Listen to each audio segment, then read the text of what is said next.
Welcome to yoyo cine talkies.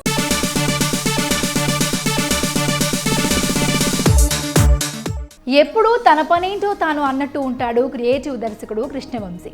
చిత్ర పరిశ్రమలో ఉన్న talented డైరెక్టర్లలో ఆయన ఒకరు. ఎప్పుడూ పబ్లిక్గా ఎవరి గురించి మాట్లాడని ఆయన తాజాగా చేసిన కమెంట్స్ హాట్ టాపిక్ అయ్యాయి.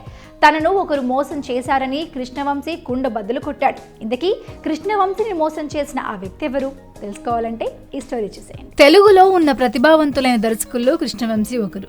క్రియేటివ్ దర్శకుడుగా కృష్ణవంశీకి మంచి పేరుంది. తొలి సినిమా గులాబీతోనే పరిశ్రమ దృష్టిని ఆకర్షించాడాయన.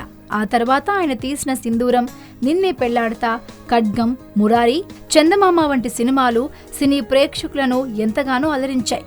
ఇప్పటి వరకు కృష్ణవంశీ 19 సినిమాలకు దర్శకత్వం వహించాడు. ఇందులో ఆయనకు చందమామ ఫేవరెట్ మూవీ అట. నేను తీసిన వాటిల్లో నాకు చాలా నచ్చింది చందమామ సినిమానే. మిగిలినవి నాకు నచ్చినా పూర్తి సంతృప్తిని ఇచ్చినది మాత్రం ఆ సినిమానే అంటూ చెప్పుకొచ్చాడు కృష్ణవంశీ.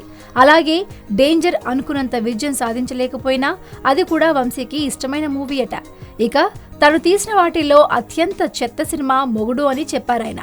షూటింగ్ సమయంలోనే తనకు ఆ విషయం తెలిసిపోయిందట. అయితే ఒకరు మోసం చేయడం వల్ల ఆ సినిమా చేయాల్సి వచ్చిందట. అలాగే పైసా సినిమా కూడా తన వరస్ట్ సినిమాల్లో ఒకటని కృష్ణవంశీ ఓపెన్ గా చెప్పుకొచ్చారు.